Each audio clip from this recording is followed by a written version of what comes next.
David Chatham here with Angel Oak Creative. We're welcome to 2022. Angel Oak, this is our 10th anniversary. So we've declared 2022 a year of nonprofit love and impact. Got the shirts to prove it. And we're just really grateful for the opportunity to serve this community for 10 years. For those that don't know, Angel Oak Creative is a marketing firm. We only work with nonprofits. And we love it. It's challenging, but it's so rewarding as well. So this series of interviews that we're doing, we're calling Impact Interviews, and we're going to talk to nonprofit influencers and people in the community who are making an impact and are going to challenge you to make an impact. So today we have the Bro Code Show trio. My first question I'm going to ask is, how do I become an honorary bro? That's my first. I'm very envious of that title, so I got to figure that out. I got the hair, and I got a little thing going here. So if I don't know what's required, but maybe I can sneak in. We'll see. But anyway, I've got Troy Johnson with me. I've got Cornelius Kirk, and I've got JC Smith. And these gentlemen are making a huge impact in our community here and probably even beyond. And just excited to have you all here. If you would, just talk a little bit about yourself, the Bro Code Show, the Young Men for Christ work that you're doing. Just love to get a sense of who you are and why you do what you do. Troy, you want to start? Yeah, for sure. Dave, first and foremost, I appreciate it. You almost there, sir. Almost there. Called bald head greatness for a reason. Am I on probation? Is that You're on the way. You're on the way. You're on the right path. You could always be a bro. I appreciate it. First and foremost, thank you for having us. I'm definitely excited to be here. Love and impact means a whole lot to us. So I'm 1/3 of the Bro Code Show. Troy Jermaine Johnson, founder and visionary of YM4C. It stands for Young Men for Christ. We are a registered 501c3 nonprofit organization, which started back in 2017 under those same kind of principles, brother. Our mission and drive is to spark creative mindsets in young people, and we do it creatively and we do it differently and we do it very well. Love, consistency, opportunity, and exposure, those are our 4 cornerstones, and that's what we built the culture on. And since then, we've connected with multiple resources, partnerships in the community, and continue to make an impact through several different ways. And we'll get into that. As far as the Bro Code is concerned, man, that's not just the name of our media platform, but that's the lifestyle we live, man. We are the bros. We are a Bro Code, man. So our mission is to be able to have those courageous conversations, provide a platform that's organic, where we can show the human side of humanity, dope people doing dope things. So anyway, that's me. Awesome. Yeah. Cornelius, you want to? So I won't say anything that Troy's already said, but I will say this. You become an honorary brother for us being on the screen with you, because we wouldn't be on the screen if we didn't love and respect what you do and represent in the community. Just to add to what he's saying, I think it's a joy to be able to work with people that us three and those we work with that have like hearts and want to serve and impact the community about, side with our family lives and all the other things we have to do already. And so that is truly our lifestyle. And he already said that word, but it really is something that we don't take lightly. So very excited about the work we do and this conversation. Awesome. Thank you for being here. JC? Yeah, I'm excited as well. I won't reiterate too much, but I'm most excited to get a chance to work with your organization. I've seen a lot about how you help nonprofits tell their story and tell it effectively. And just to be in the midst of all of that is exciting. So looking forward to working more with you. I, like these brothers here, are very passionate about the work that we do and molding our youth to get to better places and reach milestones that they may not have thought that they were able to achieve or even thought about, for that matter. And so the work has been going on steadily, and I'm excited about what we have to come. Well, thank you. Yeah, I've heard some amazing stories about the work that you're doing with Young Men for Christ and seen some of the courageous conversations you've had. So look forward to digging into that a little bit deeper. Talk about what is the motivation behind the work that you're doing? I heard you mention how maybe some people in your past have impacted you, and you want to pay that forward a little bit, to make sure that continues. But what else is really at the heart of serving the community this way? And anybody can kind of jump in and answer. Yeah. Well, for me, it was it satisfied a void that I don't feel I had very much growing up. I grew up with two loving parents. I was the youngest of three children, the miracle child, they can say, but I was so far away from my sisters in regards to age, as well as my cousins, that I felt as if, I never had that male consistent influence to kind of guide me, share different things outside of my father, obviously, but he can only take you but so much in terms of certain discussions. And so it's powerful for me to be able to be that voice in the room in regards to sharing insights from lessons learned, trying to steer individuals down a path that they may not have chosen, or out of the wrong path that they may be leading. And it's fulfilling for me to be able to give back in that manner, and say that I'm obviously making a difference in the lives of others. Thank you. Cornelius, Troy, I mean, you're busy folks. You could probably be doing a lot of other things than spending the time doing what you're doing with in the community and with the different organizations that you work with. Why do you do it? So for me, I grew up with a single mom in a grandparents' household. And there was times where, so first of all, a lot of pain is why we do it. I've been through a lot of pain, and you're supposed to use that versus let it sit with you. So I'm using that pain to help others not have to maybe either go through the pain or relieve some of the things they're going through. But I remember growing up, and I remember not having what we needed, but seeing my neighbors have it. And not only have it, but have enough to where they could give me some and still be okay. And so I remember that, and that I promised myself that I would live from a community-based lifestyle the rest of my life, regardless of what I was doing. Ubuntu talks about I am because you are. And I just believe that if we do that as a community, everybody can win in some capacity. So. Yeah, amen. Troy? Yeah, I share the same sentiments as my brothers. Oftentimes purpose comes from pain and inspiration. And I can honestly say that I've experienced both. So I was inspired by my grandfather. He was 60 when I was born, but I vividly remember him. There was never a time there wasn't something to do. He taught me work ethic. And, at 12, I hated it, but he was well into his 70s. So, me having some of those building blocks at a young age, though it didn't make sense when I was 12, when I was a teenager, now that I have children of my own, and then now have, decided to take on this mantle of leaving the world a better place or better than how I found it, and working through youth, and then finding brothers that share that same sentiments, to make readily make these many hands make light work idea come to life. So anyway, it was those experiences, and then it hit home for me. Now here my son is experiencing some of the same things that are going on in the world, such as bullying and mimicking, and he wouldn't bust a grape in a fruit fight. And just really having to support, advocate, and it worked. It actually worked, and that happened over biscuits and some fries, at a lunch table. And from there, I started impacting from reading to them and actually watching them evolve and grow. And then, of course, from there, we, started this thing called Y4C at the church. So it hit home. It was pain from my past and really trying to figure out. At 12, it had nothing to do with me, my parents not being together, but it hurt, and at 12, I didn't know how to process that. Yeah. It was me. And, there's anger that comes with that. And now being able to recognize that in a kid, and not judge or belittle, but, really come alongside, and guide, inspire, and encourage them. So, yeah, inspiration and pain, really is birthed the purpose. Yeah.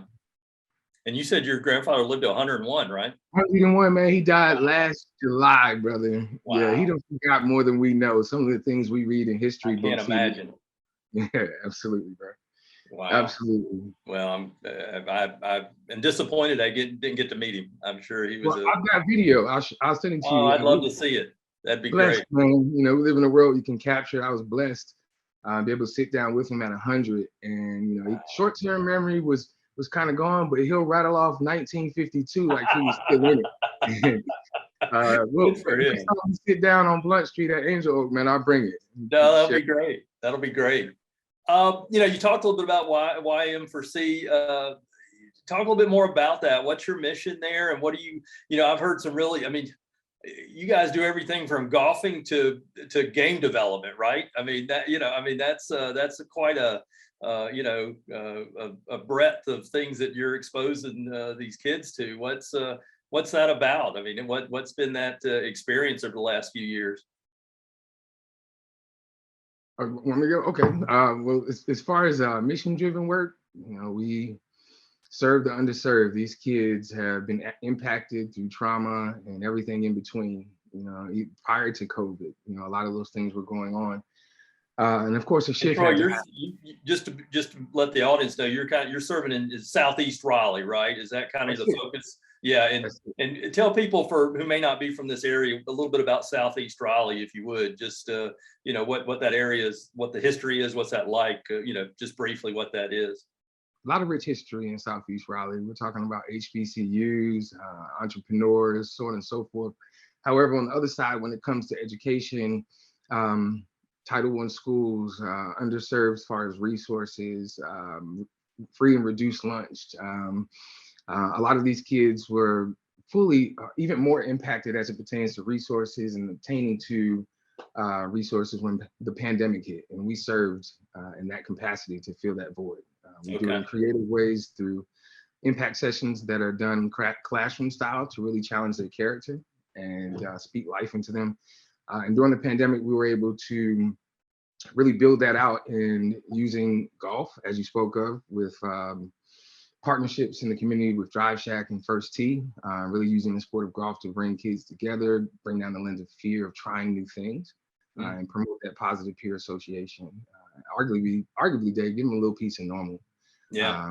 And really help them out with those social skills, which obviously were taken away, you know, a whole lot when it came to the pandemic. So from there, we started using creative ways to fill gaps for career development, such as video game design, really introducing them to IT, video game design, partnering with local organizations such as eContender Sports, and really taking them through a tutorial about coding and scripting, and making it a quarterly theme. So the next theme is about PC and hardware design.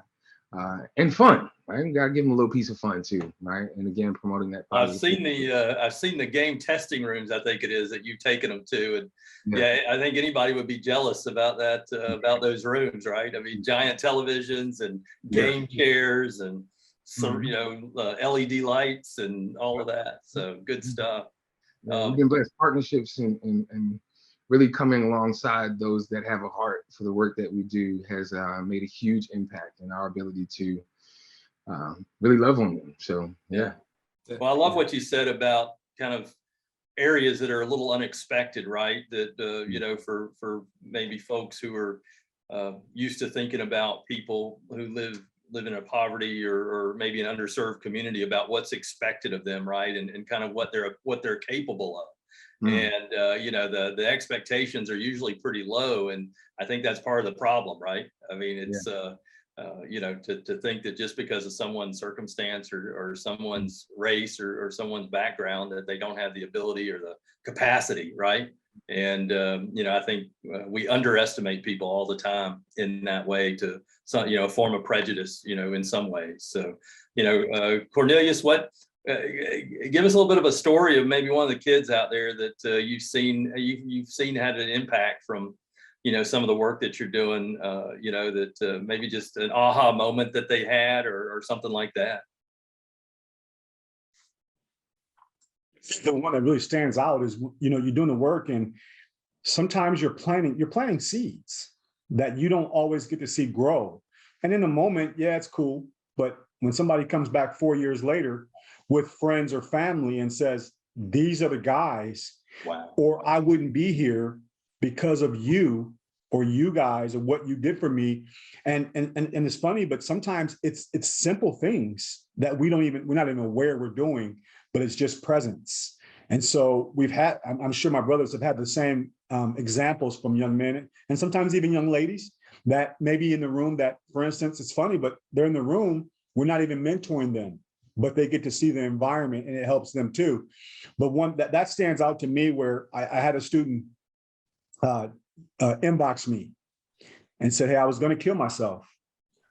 But I remember something you said 2 years ago, not something you said when I was in that space, something you said 2 years ago that I had a responsibility and that I was an important person and that, my family was important. And so I didn't want to hurt them by doing that. And as a man, obviously, tears start rolling down my face, but it was a reminder, a confirmation of how important it is to show up and be present with these kids because you never know what they're going through. So, wow. JC, what's, I certainly, you mentioned kind of a little bit of a void in your life of that kind of male influence. And, what's that meant for you to play that role in the life of kids? It's been fun more than anything. Through the work of Y4C, I've experienced some firsts, at the age of 35, first time going fishing, for example. Wow. So. Did you catch anything? Yeah, and no, I didn't. I saw a bunch of kids catch things, but well, they call it fishing and not catching, right? Yeah, I was there for moral support. But even more so, just the relationship with the police. A lot of what we did early on was to break down those barriers that exist between the law enforcement community and our youth, especially on the heels of a lot of what was being seen on social media, or the standard media in regards to just a whole range of outcomes, both good and bad, regarding the police. It was cool to be able to break bread with them ourselves, from everything from playing basketball with them, inviting them to a meal and a conversation, to forming relationships with the chiefs of police at various chapters, whether it be Raleigh, Durham, Morrisville, Fayetteville. To say that I know them and they know me is something that I hold dear, and that all came through the work. And that work is continuing to expand. One other thing I want to mention in regards to just a kind of an aha moment was during the pandemic.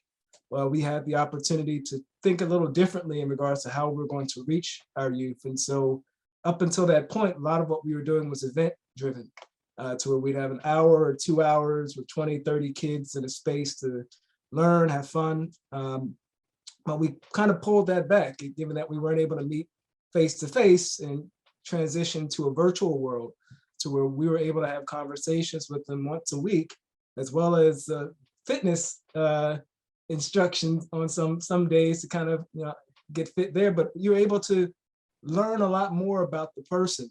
We were able to share more about ourselves and go through some practical teachings in an effort over 12 weeks to really feel as if we're imparting something to them, and not just, we're here 1 week, and if you come back, great. If you don't, so be it. That was a very pivotal moment for me in the work that we do with Y4C. Oh, that's neat. One of the things I've really wanted to get to, and I haven't been able to attend yet, is one of your barbershop gatherings. What do you?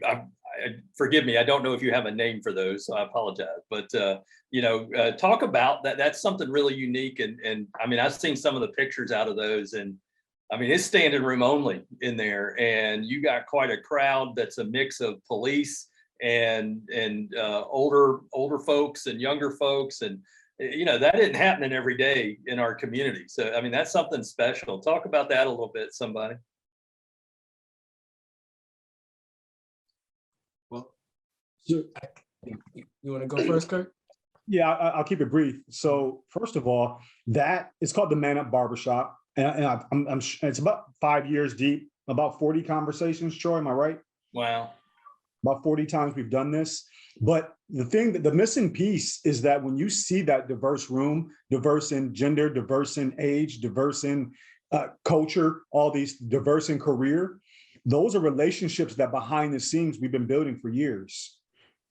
You don't get that level of trust just overnight.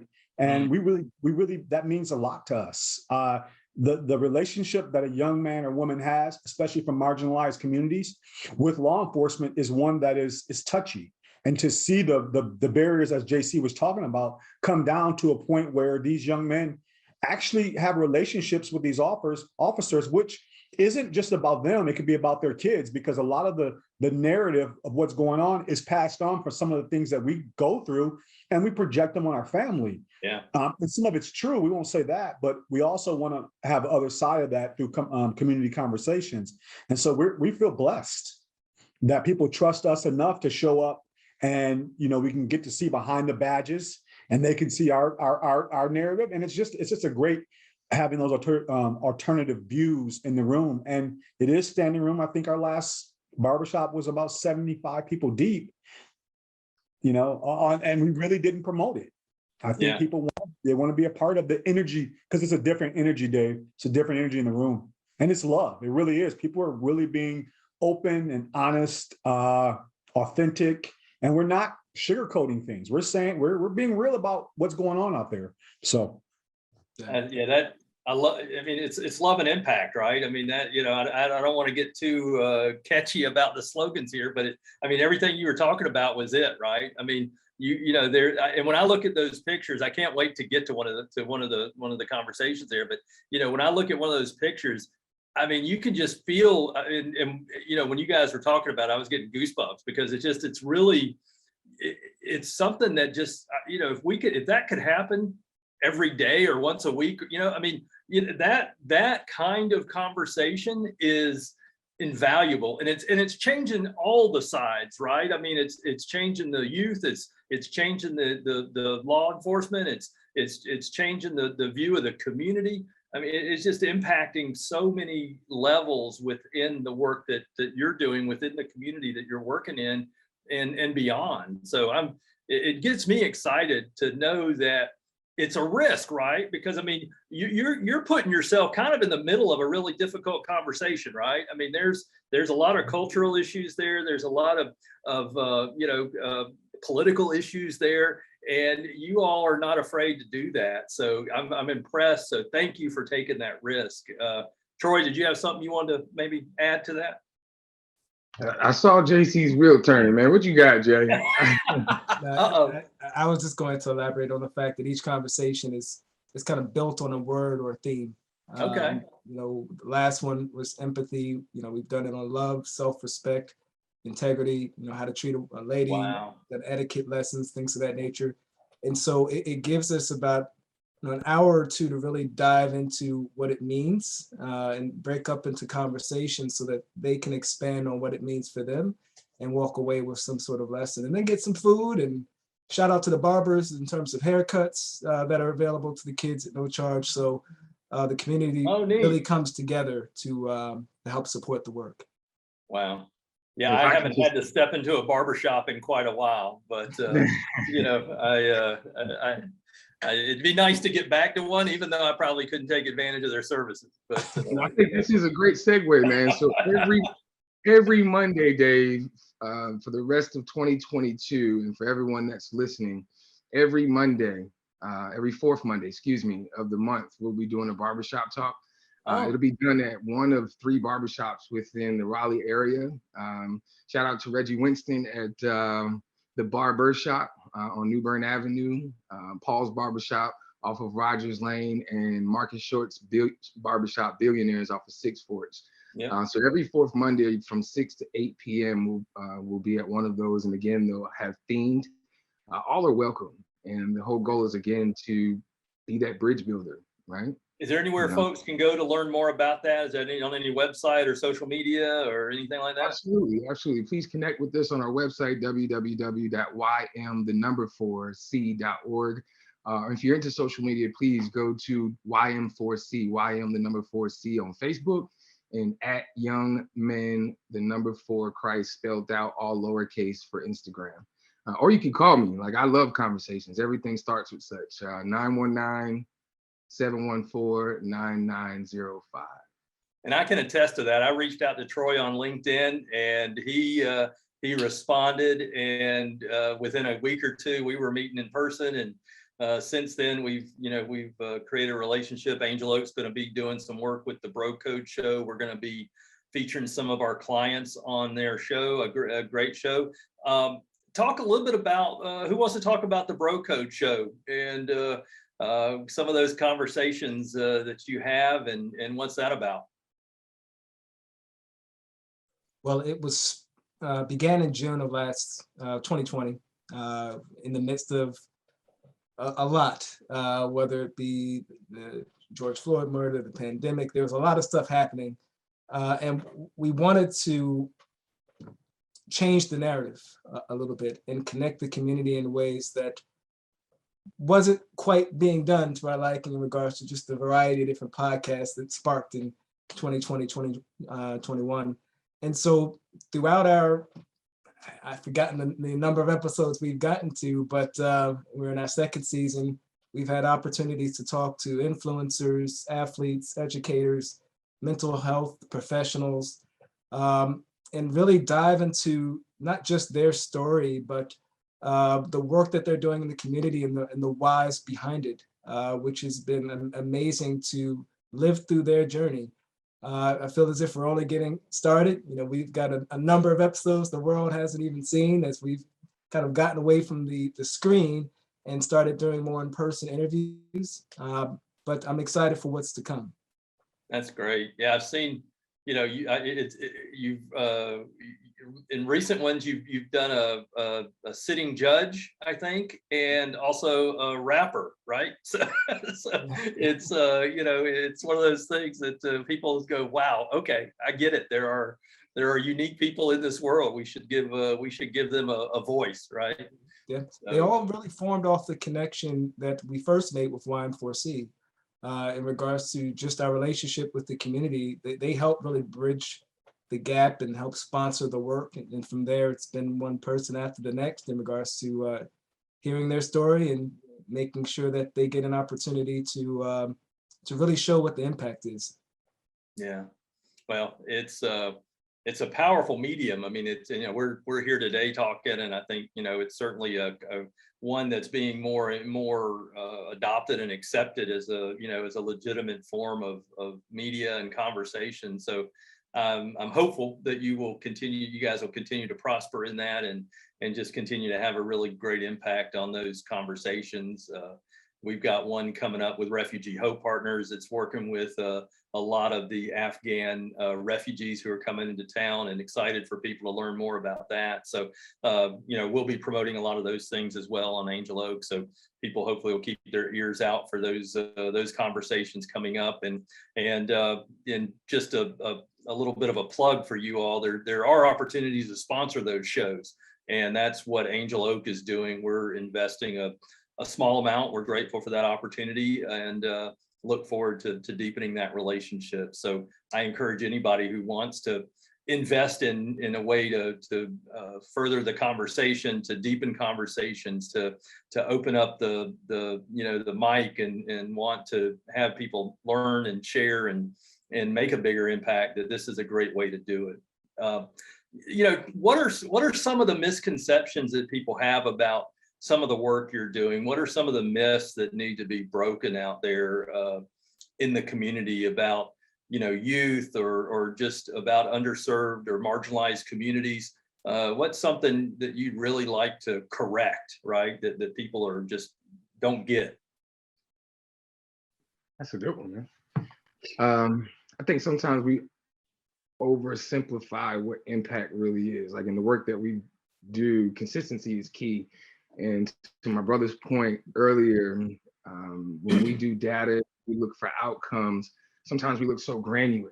And from our lived experience, like actually being boots on the ground, living this lifestyle 24/7, and really controlling the narrative and being intentional, it really does come down to presence, like accountability. And I think oftentimes we know that there's other resources that these kids need, right? But at the end of the day, it really comes down to that support and that presence and them knowing that you're gonna be there. Yeah. You know, and doing what you say. These kids know more than you think they know. Remember, we didn't have Siri, Alexa, and Google Home when we was 12. We couldn't speak into the air and get information. No, we didn't. You know, but we also know that all of that information isn't true. Yeah. It's our job to guide them. It's our job to encourage them. It's our job to inspire them. And what we always say, fellas, what Ali said, service is the rent that we pay for our rent on earth, right? For the space on earth that we have, right? And the rent's due daily. You know, we've acquired that as a lifestyle more than just a mantra. Yeah. And, you know, when I truly believe that that's the difference maker. You know, that's really the difference maker for our kids. Stop being so grandiose, show up, you know, and do it consistently. Yeah, I think that a lot of people like to do philanthropy at a distance, right? That you know, and that's okay. I mean, we need people to write some checks, right? I mean, that we need the money, but you know, we also have to. Oh, sorry, Troy. I was agreeing with you. Check writing, partnerships. No, so anyway, so yeah, I mean, and I'm guilty of that. I mean, I'll be one of the first to say that. I mean, it's, you know, it's a whole lot easier for me to, you know, cut a small check or something than it is to show up and you know, be there and to be present. And I think that's a good challenge. Cornelius, you had something? You know, it's amazing when you're working with people that your proximity is and mindset and heart set is pretty similar. My answer was it's not a one-off. Like, there's things that happen, and he said it's a lifestyle, which has just become so cliche, but it's true. But there's things that happen. You know, we want to go from being transactional to relational, because a lot of our world is transactional. What can you do for me? And those things, and that doesn't last. That doesn't build impact. It doesn't change hearts.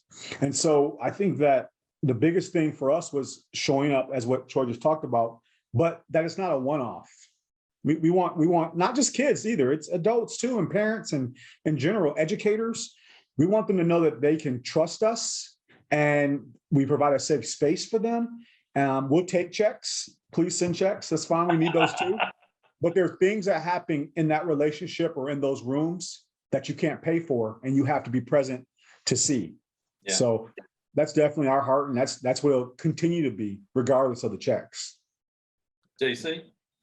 I think people would be surprised by the fact that the work that we do, we make it seem so easy at times. You know, the Bro co-production, it makes it seem as if, you know, we've got a 20 people in the background with lights, but it's very much a very small team of some passionate individuals, some great volunteers, but we can always use more assistance. You know, if there are individuals that are great at social media, great at marketing, great at, you know, thinking of different ideas, volunteering, you know, we need those people to help form an even bigger unit to make more of an impact.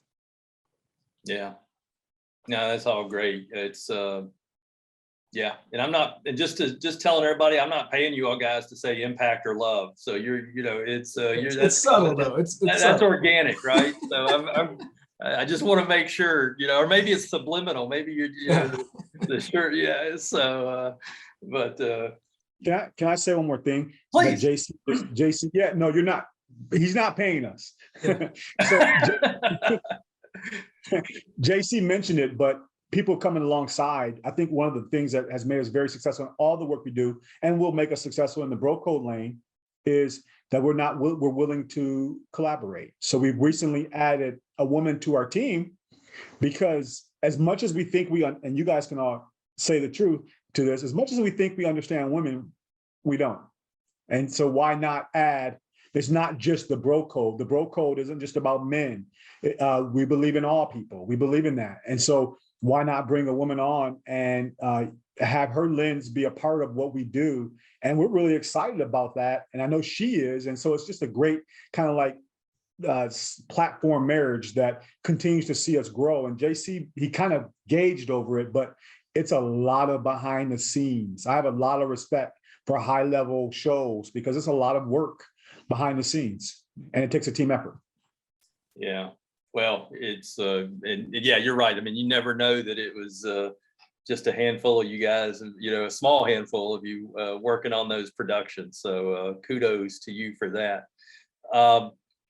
What's next? What's Troy, I've heard a couple of things come from you as far as a vision and some maybe even some crazy ideas. What's next for Young Men for Christ? What's the next milestone or the next innovation or any of those things that you're thinking about? Yeah, we serve too big of a God to think small, Dave. We want to put the skills and trades back into the hands of our children. Opportunity and exposure are the last two cornerstones of our program. And what's next? Outside of all of the things that we do surrounding golf, video game design, football, boxing, basketball, wrestling, and everything in between.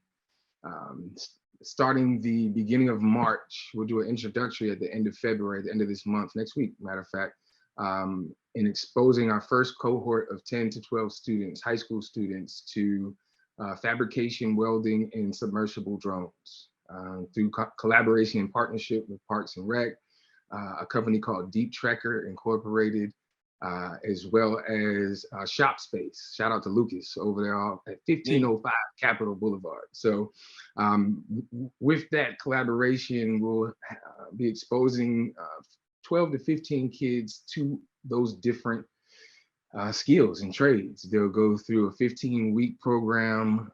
It'll be progressive, where at the end they'll be able to get hours on the drone, whether that be through in a lake or a pool. Also understand components and online training, and then get a lot of on-the-job training at Shop Space itself, and really learning the components of welding, forging, and being a craftsman using metal. Wow. So I'm excited about that, man. We're going to build that out, man. That's going to be built out. The whole idea is to expose them to careers that they may have never even thought of. Again, just helping to bring down the lens of fear and give them options. You spoke about it earlier, Dave, but hope plus options equals success. Our kids lack such. And when we lack hope, even adults, you start to gravitate towards things that are less impactful in your life. Right? Shameless plug to Impact. Nonetheless, it's important. So that's what's next. After that, 15 weeks, we'll do another cohort, and eventually we look to add general contracting as well as CDL truck driving. Oh, wow. Now, I thought I heard a dream at one point. This may have been put on hold with everything, but was there some sort of mobile unit or something? We haven't even gotten into that one yet. Is that too early to talk about? I'll be here all day, but I'll give you the short version. Okay. Really passionate about this one. Obviously, education has been a gap. I believe that we're in a space where we have to put less belief in brick and mortar. It's already happened once. Who's to say it won't happen again, where these billion-dollar structures will be empty? We hope it doesn't, but it already happened. History has a way of repeating itself. Nonetheless, plus I think we're seeing that they're not required all the time, right? Either, right? I mean, I think that that's part of what we're learning here, is that some of this doesn't have to take place that way. But again, breaking out of some of those myths and the misperceptions. So anyway, I'm sorry to interrupt, but go ahead. You're absolutely right. And the thought process in breaking out of that box, or that brick and mortar, if you may, is taking a double-decker bus and creating what's called the school bus, like both literally and figuratively. The long, the short, because this is proprietary, trademark, all that good stuff. Can't give it all to you, but the point of the bus is to be able to serve in the capacity of mental wellness and education, a hybrid model that now can really speak to the hearts of the children, not having to write a note, script, or a recommendation to potentially be tended to weeks later, just because of how the system works, but really be able to speak life in the moment, right? I always say, but really be able to speak life in the moment. The bottom floor will be strictly sensory, really be able to give what we call chillax moments, where the top floor will be strictly educational.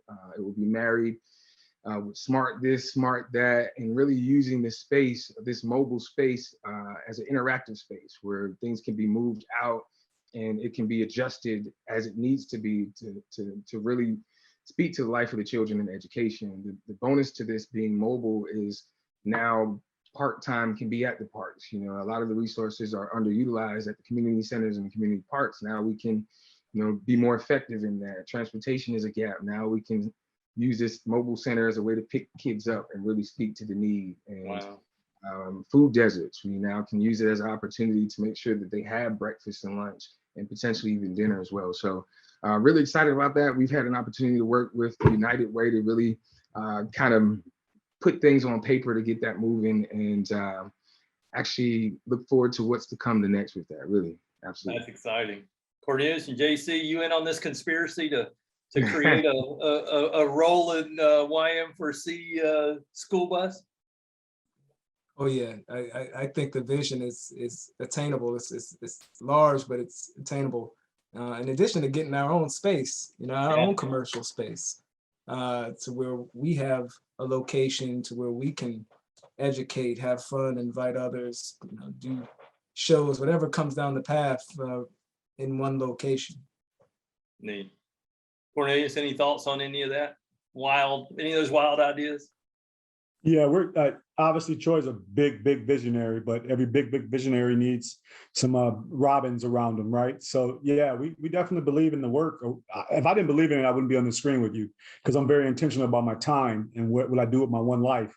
And so, you know, when we talk about big visions, it's the world's abundant.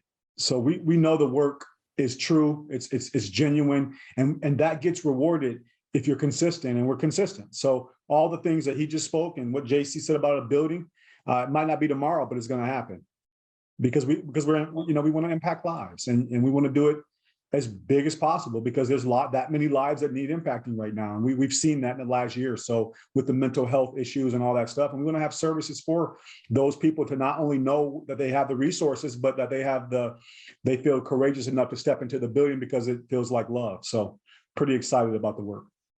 Cornelius, what's the biggest barrier right now for you all growing and succeeding? What do you need to really, or anybody can answer, but you're already speaking, but you know, what do you need to succeed? What's your biggest barrier, and how can people help tear that down?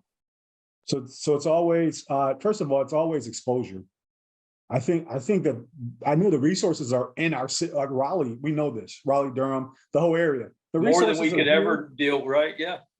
They just don't know. And there's a lot of great people in this community.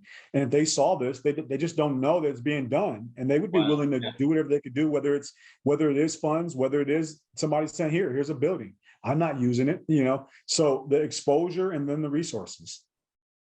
Yeah. Yeah. Anything else, JC? To tack on when we're speaking of resources, you know, our own capacity, you know, being able to take the work that we do and replicate that in others that are like-minded, have the same or similar passion, that's important. And so, you know, finding those people that are dedicated to where we can have a YM4C in Los Angeles, a YM4C in Chicago, and other large cities to have that mission work just as well there as it is in Raleigh. Yeah, that's great. That's great. Well, you all certainly deserve the attention, and I know you're not doing it for yourselves. I mean, I know that it's not a selfish desire to get exposure, right? It's all about doing more so you can impact more, and you know, grateful for the work that you're doing. What's one call to action you'd like to leave people today? What's something that you would like to challenge them with, whether it's related to you all or just the community in general? What's one thing that you would challenge me and all of us on? Get involved. You know, impact starts at the crib. So, you know, get involved, invite conversations. You know, one of the things that I challenged myself on during the pandemic, and I think we talked about this, Dave, was being intentional about my time and reaching out to people. That you mentioned earlier, we met on LinkedIn. Well, I must have did that 100 times. Like I was really intentional about wanting, and remember, blessings come from people, right? We say that all the time. So yeah, I really wanted to challenge myself to, you know, have conversations with different people and, you know, broaden our horizons. Like the work that we do, not just through YM4C, but the Bro Code was birthed through passion, right? It was birthed Are through you those saying I'm a little different, Troy? Is that what you're saying? Is that... You know, I think we all a little different, man. Some of us ain't wrapped too tight, but we all got a couple screws loose, right? I'm just, yeah, that's good. Why do we do the work that we do? I don't disagree with you. Yeah, absolutely. You know, hey man, laughter's food for the soul, Dave. Yeah, we should all strive to eat more. I crack myself up. Yeah. I don't know if I make anybody else laugh, but you know, I'm my own best audience. So I love it. Company too. So anyway, yeah, I just encourage people to get involved. You know, have conversations, whether that be through our organization in the community. Definitely tap into the work that we're doing, learn more. And again, I'm always open to conversation. So if you're out there, please feel free to reach out, whether that be through inbox, telephone, or email. You know, we would love to sit down and have an loving and impactful conversation. Amen. Cornelius, what about you? Yeah, thank you. So I double second that, do something, but do something that is rooted in your purpose. And I know a lot of people really struggle with what is my purpose. Yeah. And you know what? I don't really think anybody can answer that for anybody. I think it's about experience and exposure to different things. And that's how I think all of us kind of found this. But don't be afraid to try different things. And I promise you, the one biggest takeaway from when you do that is when you do find that purpose, your life will never be the same. And because we have an expiration date, I just feel like you don't want to not do something, even if it's small, and even if you make mistakes, they turn into lessons. And I can't personally imagine my life without my brother Troy and my brother Smith. Like I don't know what that even is because of what the work we've done over the years. And so I'm glad that I had the courage because I was in a corporate place. I was fine. I was comfortable, but I wasn't happy and I wasn't fulfilled. So I think just do something and make sure it's purposeful and do it not as a one-off, but make it a lifestyle. I can relate to that. Thank you, Cornelius. JC? I would say, you know, blessings from above are just as good as those tangible blessings you may get from other individuals. So, you know, we're all going through things in life, personally and professionally. I'd ask for those watching to pray first. Pray for the mission, pray for, you know, our souls, pray for, you know, just our daily struggles so that we have the time, capacity, and the heart to continue to put in the work. Amen. Thank you for that. I appreciate it. Real quick, just a reminder, how can people learn more about Young Men for Christ? Sure. So ym4c.org, ym4c.org that's our website. You can go to Facebook at ym4c. You can go to Instagram at Young Men, 4 Christ, all lowercase spelled out. And you can always give us a call. We'd love to sit down and have a conversation to see how you can be involved. How we can come alongside and on multiple levels, whether that's with YM4C or potentially our media platform, the Bro Code Show. You can do that at 919-714-9905. Say that number one more time, Troy. I think you broke up. At least on my end, you did. So. Can you hear me now? Yeah, I can. Yeah. Did you hear any of that? I did. I missed the phone number. So no problem. So we can sit down and have a conversation. Please call. Love to chat. 919-714-9905. All right. And what about the Bro Code Show? How can people learn more about that? Watch it. I know you're on YouTube, but where can they find you? And how can they learn about maybe being a sponsor or getting involved that way, or maybe pitching an idea of somebody you can talk to? Absolutely. So same on Facebook, The Bro Code Show, all spelled out, broken up, The Bro Code Show. Also on Instagram, the same, at Bro Code Show, as well as give us a call at 919-714-9905. We're on YouTube at Bro Code TV Productions and all audio platforms such as iTunes, Spotify, Google Play, and everything in between at The Bro Code Show. Well, thank you all. Thank you for the bros for their time and for considering me for entry into the Bro Code. I'll keep working on it, and you know, maybe one day I'll achieve. So you know, but thank you so much for all the work you're doing, for the love and impact that you're showing our community, and for your time today. It was an honor talking to you. I learned so much, and I'm sure the folks watching did. and just look forward to staying in touch. So thank you all. Have a blessed day and keep up the great work. It was a pleasure, Dave. Y'all be safe, man. We look forward to better and great things in the future. Let's work. Thank you so much.